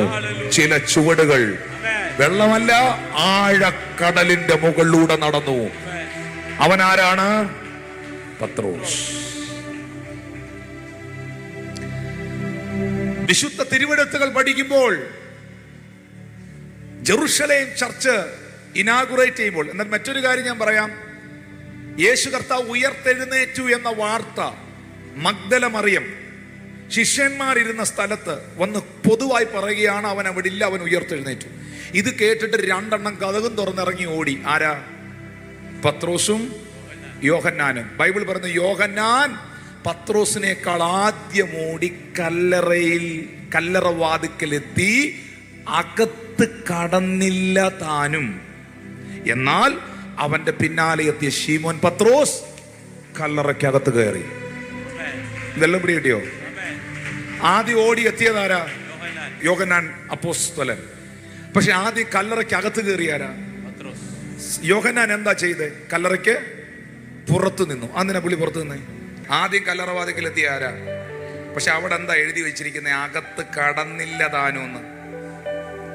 5-ാമത്തെ വാക്യത്തിൽ എഴുതിയിട്ടുണ്ട്, യോഹന്നാൻ അകത്ത് കടന്നില്ല, കയറിയില്ല. കാരണം ഒന്നാമൻ പത്രോസ് അവന്റെ മീതെയുള്ള ആളാണ്. Praise the Lord. പുള്ളി വരുന്നത് വരെ വെയിറ്റ് ചെയ്തു. അവന്റെ പിന്നാലെ ശീമോൻ പത്രോസ് വന്നു, കല്ലറയിൽ കടന്നു. പത്രോസ് കയറിയിട്ടാണ് യോഹന്നാൻ കയറിയേ. പ്രോട്ടോകോളാ. എന്റെ ചോദ്യം ഇതാണ്, പ്രിയപ്പെട്ടവരെ, ശ്രദ്ധിച്ചു കേൾക്കുന്നുണ്ടോ? യേശു ഉയർത്തെഴുന്നേറ്റതിന് ശേഷം അവന്റെ ശീലകൾ പൊതിഞ്ഞ, അരിമത്തയിലെ മന്ത്രിയായ ജോസഫും നിക്കോദിമോസും കൂടെ ചേർന്ന് ചുറ്റിയ ശീലകൾ, തുണിയിൽ പൊതിഞ്ഞ് സുഗന്ധദ്രവ്യങ്ങൾ ഇട്ട അടക്കുന്നത്. ഉയർത്തെഴുന്നേറ്റ കർത്താവും ഉയർത്തെഴുന്നേറ്റ് കഴിഞ്ഞ ഉടനെ തന്നെ കവർ ചെയ്തിരുന്ന ശീല കൃത്യമായിട്ട് വേറിട്ട് സെപ്പറേറ്റ് ആയിട്ട് ഒരിടത്ത് ചുരുട്ടി വെച്ചു. ഇത് ആദ്യം കണ്ടതാരാ? പത്രോസ്. യേശു ദൈവപുത്രനാണെന്ന് ആദ്യം പറഞ്ഞ ആരാ? പത്രോസ്. കടലിന്റെ മുകളിലൂടെ നടന്ന ആരാ? ഇനി വേദപുസ്തകത്തിൽ ആദ്യത്തെ സ്നാന ശുശ്രൂഷ 3000 ആദ്യത്തെ പ്രസംഗം നടത്തിയ ആരാ? പത്രോസ്. ആദ്യത്തെ സ്നാന ശുശ്രൂഷ നടത്തിയ ആരാ? പത്രോസ്. വേദപുസ്തകത്തിൽ മരിച്ച തബീതെ പീറ്റർ ഉയർപ്പിച്ചു. ബൈബിളിനകത്ത് ആദ്യം മരിച്ച ആളെ ഉയർപ്പിച്ച ആരാ? പത്രോസ്. കാരണം അവന്റെ മേളിലൊരു വിളി വീണു, ഒന്നാമൻ പത്രോസ്. യേശുവിനോട് ഈ പുള്ളി കയറി ഒരിക്കൽ പറഞ്ഞു കളഞ്ഞു, കർത്താവേ, നീ ക്രൂശിക്കപ്പെടാൻ പാടില്ല, നീ മരിക്കാൻ പാടില്ല. സങ്കടം ഉണ്ടായോണ്ട് പറയുകയാണ്, നീ മരിക്കരുത്. യേശു പെട്ടെന്ന് അവനിൽ ഒരു സാത്താനെ കണ്ടു. സാത്താനെ, മാറി നിൽക്കാൻ പറഞ്ഞു. നീ ദൈവത്തിൻ്റെതല്ല, മനുഷ്യൻ്റെതത്രേ സംസാരിക്കുന്നതെന്ന് പറഞ്ഞു. ഈ പീറ്റർ യേശുവിനോട് പറഞ്ഞറിഞ്ഞു, ഞാൻ നിന്റെ കൂടെ, നീ മരിക്കുകയാണേ നിന്റെ കൂടെ ഞാനും മരിക്കും. ഹല്ലേലൂയ. കർത്താവ് പറഞ്ഞു, നീ എന്നെ തള്ളി പറയും. നീ തള്ളി പറയുമ്പം അതിനൊരു അടയാളമായിട്ട് കോഴി കൂവും. പുള്ളിക്ക് ഇതങ്ങോട്ട് ഉൾക്കൊള്ളാനും പറ്റിയില്ല, ഏറ്റെടുക്കാനും പറ്റിയില്ല. നെഗറ്റീവ് ദൂതിനെ ക്യാൻസൽ ചെയ്തെന്ന് പറഞ്ഞു. കൃത്യമായി യേശുവിനെ ഗത്സമന തോട്ടത്തിൽ പട്ടാളക്കാർ പിടിക്കാൻ വന്നപ്പോൾ നിങ്ങളൊരു കാര്യം മനസ്സിലാക്കണം, അവിടെയും ഈ പുള്ളിയെ പിശാച് കയ്യിലെടുത്തായിരുന്നു. ആരെ? പത്രോസിനെ. പുള്ളി എന്നാ ചെയ്തേ? പുള്ളി വാളെടുത്ത് ഊരി യേശുവിനെ പിടിക്കാൻ വന്ന ഓഫീസറിന്റെ, ഉദ്യോഗസ്ഥന്റെ ചെവി വെട്ടിയതല്ല. യോഹന്നാൻ 18:10 ശീമോൻ പത്രോസ് തനിക്കുള്ള വാളൂരി മഹാപുരോഹിതന്റെ ദാസനെ വെട്ടി അവന്റെ വലത് കാത് അറത്ത് കളഞ്ഞു. മൽക്കോസ് എന്ന പേരുള്ള ഒരുത്തന്റെ കഴുത്തെ വെട്ടിയതാ. മൽക്കോസ് എന്ത് ചെയ്തു? തല വെട്ടിച്ചു. വെട്ടിച്ചപ്പം വാൾ എവിടെ കൊണ്ടു? ചെവിയെ കൊണ്ടു. ചെവി അങ്ങ് നിറയെ വീണു. ഈ പോലീസുകാരും പട്ടാളക്കാരും എല്ലാം നിൽക്കുക ആ ഗത്സമന തോട്ടത്തിൽ. ഇനി സെക്കൻഡ് കൊണ്ട് യേശു അത് കണ്ടു. ഉടനെ യേശു പത്രോസിനോട് അവിടെ തിരിഞ്ഞെന്ന് പറയാണ്, വാൾ ഉറയിലിടുക, പിതാവ് എനിക്ക് തന്ന പാനപാത്രം ഞാൻ കുടിക്കേണ്ടതല്ലയോ? എന്നിട്ട് എന്ത് ചെയ്തെന്നറിയാമോ? ആ ചെവി എടുത്ത് ചെവി അറിയാതെ കർത്താവ് അങ്ങ് ഫിറ്റ് ചെയ്ത് കൊടുത്തു. എന്റെ ചോദ്യം, എന്തിനാ അത് ചെയ്തേ? അവസാനം ഒരത്ഭുതവും കൂടെ ചെയ്തിട്ട് ക്രൂശി മരിക്കാൻ പോയാണോ? അല്ല. ആ ചെവി, ആ പോലീസുകാരന്റെ ചെവി, അല്ലെങ്കിൽ ആ മഹാപുരോഹിതന്റെ ദാസന്റെ ചെവി ഇതെടുത്ത് സെറ്റ് ചെയ്ത് കൊടുത്തില്ലെങ്കിൽ അടുത്ത ദിവസത്തെ കോടതി വിധി എന്തോ വരുന്നേന്നറിയോ? പ്രവചനത്തിൽ കിടക്കുന്നത് അവൻ നീതിമാനാണെന്ന, ഇവനൊരു നീതിമാനായിരുന്നു എന്നാണ് പറയേണ്ടത്. പക്ഷേ ഈ ചെവി കർത്താവ് എടുത്ത് സൗഖ്യമാക്കി ചെവി അറിയാതെ പിടിപ്പിച്ചില്ലായിരുന്നെങ്കിൽ അടുത്ത ദിവസത്തെ കോടതി വരുന്നത് ഇവൻ ക്രിമിനലാണ്. ഇവനും ഇവന്റെ ഗുണ്ടകളും കൂടെ ചേർന്ന് ഉദ്യോഗസ്ഥനെ, ജോലിക്ക് നിന്ന ഉദ്യോഗസ്ഥനെ, പോലീസുകാരനെ വെട്ടിയവനാണ് ഇവൻ. കേസ് മാറിയോ? ക്ലോസ് മാറിയോ? പോലീസ് വെട്ടിയവനും വെട്ടാൻ കൂട്ടു നിന്നവനും ഒരുപോലാണോ? ഇവൻ പറഞ്ഞിട്ട് ഇവന്റെ ഗുണ്ട ഇവനെ അറസ്റ്റ് ചെയ്യാൻ വന്ന പോലീസുകാരനെ വെട്ടി. ഇതാണ് കേസ് വരാൻ പോകുന്നത്. തെളിവ് പോലും ഇല്ലാതെ, ചെവി അറിയാതെ, പ്രവചനത്തിന്റെ നിവർത്തീകരണത്തിനായി വേറെ ഒരുത്തൻ കാണിച്ച കുഴപ്പത്തിന് ചിലപ്പോൾ നമ്മളെ ആളുകൾ വിരൽ ചൂണ്ടാൻ സാധ്യതയുണ്ട്. അവിടെ പോലും നമ്മുടെ കർത്താവ് നമ്മളിൽ ദൈവിക പദ്ധതി ഉണ്ടെങ്കിൽ നമ്മളെ രക്ഷിക്കുന്നവനാണ്. പ്രിയപ്പെട്ടവരെ, ഇതേ പത്രോസ് യേശുവിൻ്റെ കൂടെ മരിച്ചു കളയൂ എന്ന് പറഞ്ഞ പത്രോസ്, വാളെടുത്ത് പടയാളിയുടെ കാത് വെട്ടിയ പത്രോസ് യേശുവിനെ ഒന്നാമത് തള്ളി പറഞ്ഞു. ലൂക്കോസ് വിശേഷം 22-ാം അധ്യായത്തിന്റെ 61-ാം വാക്യം. അപ്പോൾ കർത്താവ് തിരിഞ്ഞ് പത്രോസിനെ ഒന്ന് നോക്കി, ഇന്ന് കോഴി കൂവും മുമ്പേ 3 വട്ടം എന്നെ തള്ളിപ്പറയും എന്ന് കർത്താവ് തന്നോട് പറഞ്ഞ വാക്ക് പത്രോസ് ഓർത്തു. 54 മുതൽ നോക്കിയേ. പത്രോസ് എന്ത് ചെയ്തു? അവനെ പിടിച്ച് മഹാപുരോഹിതന്റെ വീട്ടിൽ കൊണ്ടുപോയി. പത്രോസും അകലം വിട്ട് പിൻചെന്നു. അവർ നടുമുറ്റത്തിന്റെ മധ്യേ തീ കത്തിച്ചു ഒന്നിച്ചിരുന്നപ്പോൾ പത്രോസും അവരുടെ ഇടയിൽ ഇരുന്നു. അവൻ തീവട്ടത്തിനരികെ ഇരിക്കുന്നത് ഒരു ബാല്യക്കാരത്തി കണ്ടു. അവനെ ഉറ്റുനോക്കി, ഇവനും അവനോട് കൂടെ ആയിരുന്നു എന്ന് പറഞ്ഞു. അവനോ, സ്ത്രീയെ, ഞാൻ അവനെ അറിയുന്നില്ല എന്ന് തള്ളി പറഞ്ഞു. 57-ാമത്തെ വാക്യത്തിൽ എഴുതിയിട്ടുണ്ട്, തള്ളി പറഞ്ഞു, തള്ളിക്കളഞ്ഞു. തള്ളിപ്പറഞ്ഞു എന്ന് പറയുന്നത് തള്ളിക്കളയുന്നതിന് തുല്യമാണ്. ഞാൻ നിന്റെ കൂടെ മരിച്ചു കളയും എന്ന് പറഞ്ഞ് പത്രോസും യേശുവിനെ തള്ളി പറഞ്ഞു. അപ്പൊ ഒന്ന് കൗണ്ട് ചെയ്തേ. ജനിക്കാൻ അനുവദിക്കാതെ സമൂഹം തള്ളി, വളരാൻ അനുവദിക്കാതെ ജന്മദേശം തള്ളി, ഒന്നാമത് സാക്ഷ്യം പറഞ്ഞ സ്നാപക യോഹന്നാൻ തള്ളി, കൂടെ മരിച്ചു കളയുമെന്ന് വാക്ക് പറഞ്ഞ പത്രോസ് തള്ളി. ഇതിനകത്തെല്ലാം ഏറ്റവും വലിയ, ഏറ്റവും ഹാർട്ട് ടച്ചിങ് ആയ ഒരു വാക്യമുണ്ട്.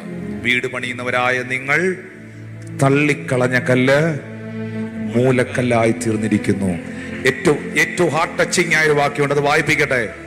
അതാണ് ഈ മെസ്സേജിന്റെ ഏറ്റവും ഒടുവിലത്തെ വാക്യം എന്നതുപോലെ മത്തായി സുവിശേഷം 27-ാം അധ്യായം 45-46 വാക്യങ്ങൾ. പ്രാർത്ഥനയോടെ ഈ വാക്യം ശ്രദ്ധിക്കണം. 6-ാം മണിനേരം മുതൽ 9-ാം മണിനേരം വരെ ദേശത്തെല്ലാം ഇരുട്ടുണ്ടായി. ഓ താങ്ക് യു ജീസസ്. ഒരു വേദ പണ്ഡിതൻ തൻ്റെ പുസ്തകത്തിനകത്ത് എഴുതിയിരിക്കുകയാണ്, തൻ്റെ പുത്രനെ നഗ്നനായി ക്രൂശിച്ചിരിക്കുമ്പോൾ ലോകം അവൻ്റെ വേദന കാണാതിരിക്കാൻ, ലോകം അവനെ പിന്നെയും നിന്ദിക്കാതിരിക്കാൻ, ആ പുസ്തകത്തിൽ എഴുതിയിരിക്കുന്ന പറയുന്നത്, ലോകം അവനെ വീണ്ടും നിന്ദിക്കാതിരിക്കാൻ, വീണ്ടും അവൻ്റെ നഗ്നത കണ്ടും അവൻ്റെ രക്തം ഒഴുകുന്നത് കണ്ടും അവൻ പിടയുന്നത് കണ്ടും ശത്രു സന്തോഷിക്കാതിരിക്കാൻ കർത്താവ് ദേശത്ത് മുഴുവൻ ഇരുട്ടാക്കി കളഞ്ഞു.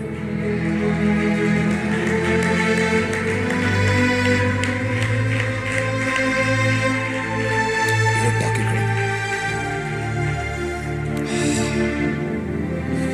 46-ാം വാക്യത്തിൽ ഏകദേശം 9-ാം മണിനേരമായ സമയത്ത് യേശു ഏലി ഏലി ലമാ ശബക്താനി എന്ന് ഉറക്ക നിലവിളിച്ചു. എൻ്റെ ദൈവമേ, എൻ്റെ ദൈവമേ, നീ എന്നെ കൈവിട്ടതെന്ത്? ജനിക്കാൻ അനുവദിക്കാതെ ജന്മദേശം എന്നെ തള്ളി, വളരാൻ അനുവദിക്കാതെ സമൂഹം എന്നെ തള്ളി, എന്നെ കുറിച്ചൊന്നാമത് സാക്ഷ്യം പറഞ്ഞ സ്നാപക യോഹന്നാൻ എന്നെ തള്ളി, ഞാൻ തിരഞ്ഞെടുത്ത എൻ്റെ പ്രിയ ശിഷ്യനായ പത്രോസ് എന്നെ തള്ളി പറഞ്ഞു, ശിഷ്യന്മാരെല്ലാം എന്നെ വിട്ട് ഓടിപ്പോയി.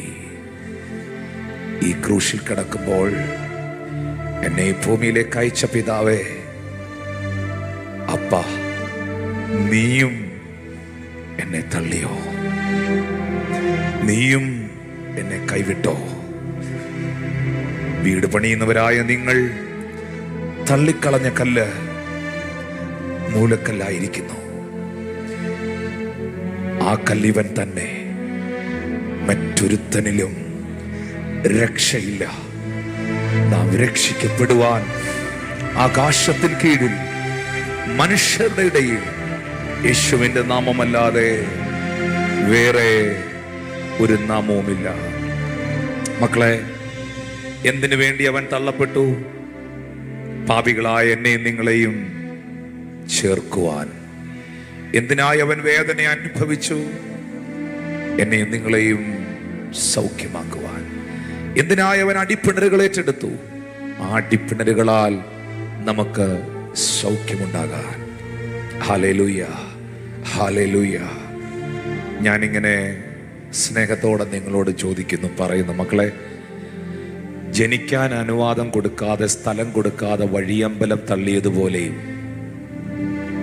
ജന്മദേശത്ത് വളരാൻ അനുവദിക്കാതെ ഹെരോദാവും രാജ്യവും തള്ളിയതുപോലെയും, സാക്ഷ്യം പറഞ്ഞിട്ട്, ഏറ്റു പറഞ്ഞിട്ട്, വലിയ പ്രസംഗവും പാട്ടും ഒക്കെ നടത്തിയിട്ട്, സ്നാനപ്പെട്ടിട്ട്, രക്ഷിക്കപ്പെട്ടിട്ട്, എൻ്റെ ഭാഷയിൽ പറഞ്ഞാൽ സ്നാപക യോഹന്നാൻ തള്ളിയതുപോലെയും, കൂടെ നിൽക്കാം, ഞാൻ ഒപ്പം കാണും, ഞാൻ ചാകും, കൂടെ മരിച്ചു കളയുമെന്നൊക്കെ പറഞ്ഞിട്ട് പത്രോസ് തള്ളിയതുപോലെയും, അല്പസമയത്തേക്കും തൻ്റെ ഏകമകന്റെ ദാരുണമായ മരണം കാണുവാൻ കഴിയാതെ പിതാവായ ദൈവം മുഖം മറച്ചതുപോലെയും, നിങ്ങൾ ഒരിക്കലും ജീവിതത്തിൻ്റെ ഒരു സാഹചര്യത്തിലും യേശുവിനെ തള്ളി പറയരുത്.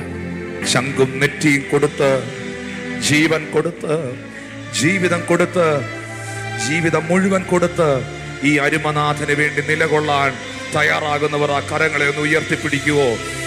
ഈ വിശ്വാസത്തിനും ദൈവകൃപയ്ക്കും വേണ്ടി ഉറച്ചു നിൽക്കുവാൻ തയ്യാറുള്ളവർ ആ കരങ്ങളെ ഉയർത്തിപ്പിടിക്കുമോ?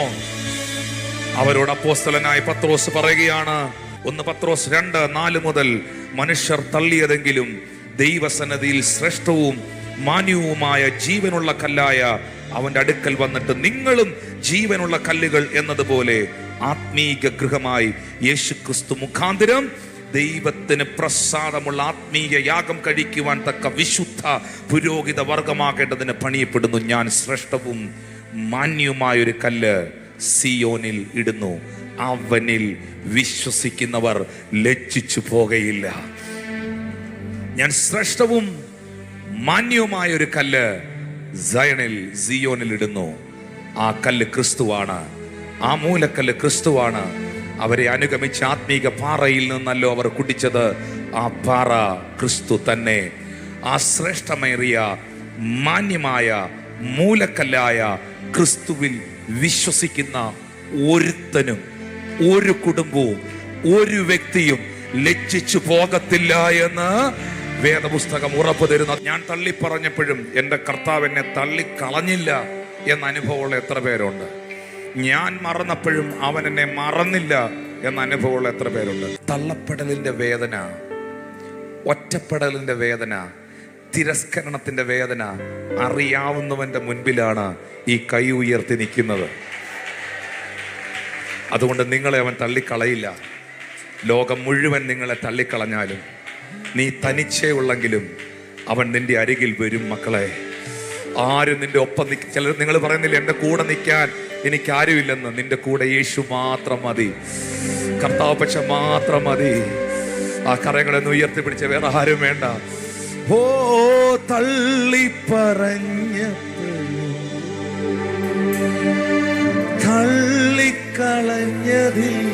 എന്നെ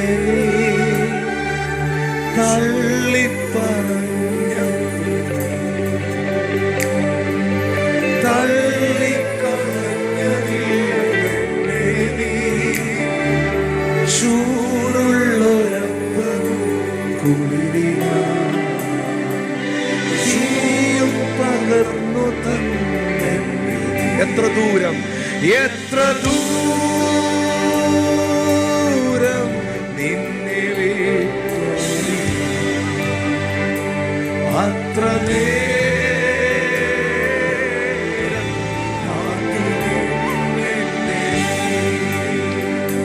ഓ ക്രൂശിൽ കിടന്നപ്പോഴും കാര്യം വാണിയല്ല വേദന. ക്രൂശിൽ കിടന്നപ്പോഴും കാര്യം വാണിയല്ല വേദന.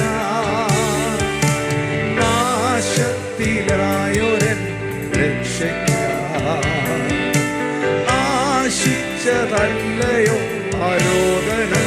എത്ര ദൂരം നിന്നെ വിട്ടോടിയ, അത്ര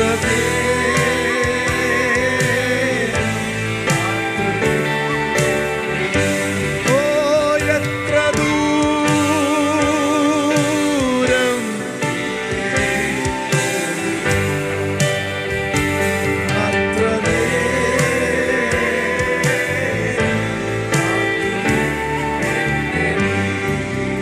ആ കൈ ഒന്ന് നെഞ്ചോട് ചേർത്ത് പാടാവോ? തള്ളിപ്പറഞ്ഞപ്പോഴും